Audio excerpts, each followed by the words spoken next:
Bonjour et bienvenue dans notre vidéo explicative traitant de la personnalisation de checklists sous Project Construction. Project Construction a été créé de manière à permettre une personnalisation avancée de toutes vos données. Cliquons sur Référence objet situé dans le menu Administration et Construction. À partir de cette fenêtre, nous allons pouvoir paramétrer nos checklists types.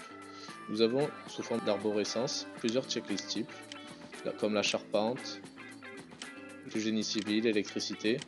Nous allons en personnaliser une. Pour cela, je choisis un numéro unique en bout de liste. Ensuite, je rentre le libellé primaire qui correspond en général à un corps de métier comme électricité, puis le libellé secondaire comme salle elec, et enfin un libellé de checklist type comme raccordement A. Je l'enregistre. Ensuite, je fais un aperçu pour voir s'il a bien été créé. Le voici.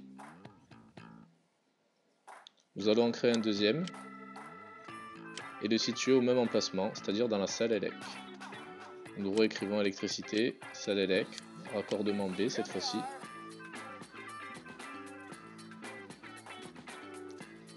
Puis nous allons vérifier le résultat.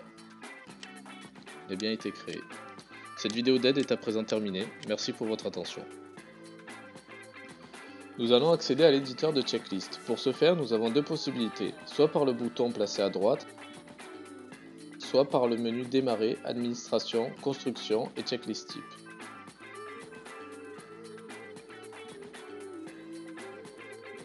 Je vais créer à présent 4 checklists types. Tirage de câble principal.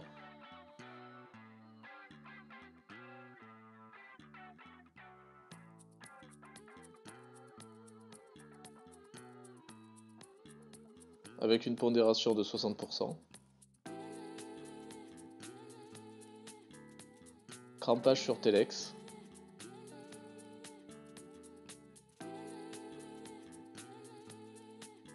Avec une pondération de 10%. Une troisième checklist type, intitulée Raccordement côté BJ.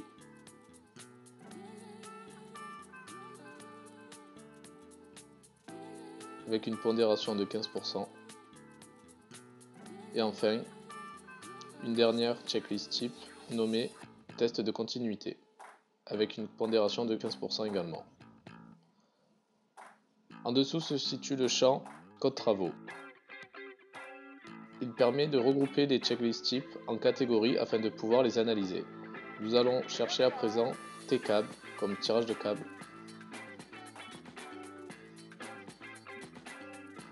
Et le copier-coller dans les autres checklists types. À gauche, nous retrouvons le champ entreprise permettant de renseigner l'entreprise qui devra acquitter la checklist ou bien qui l'aura créée selon les configurations. À droite se situe le champ Ajout de documents en pièces jointes avec deux options. La première option est le lien faisant appel à un référentiel qualité. La deuxième option est la copie nous permettant d'ajouter un PV détaillant des contrôles spécifiques du point de checklist.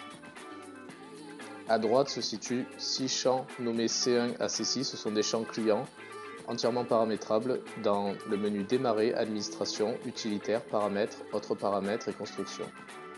Ici, la case obligatoire est un verrou logiciel du point de contrôle. Les utilisateurs ne peuvent ni le supprimer ni le modifier. La case bloquante empêche le démarrage des installations si le point de contrôle n'est pas acquitté.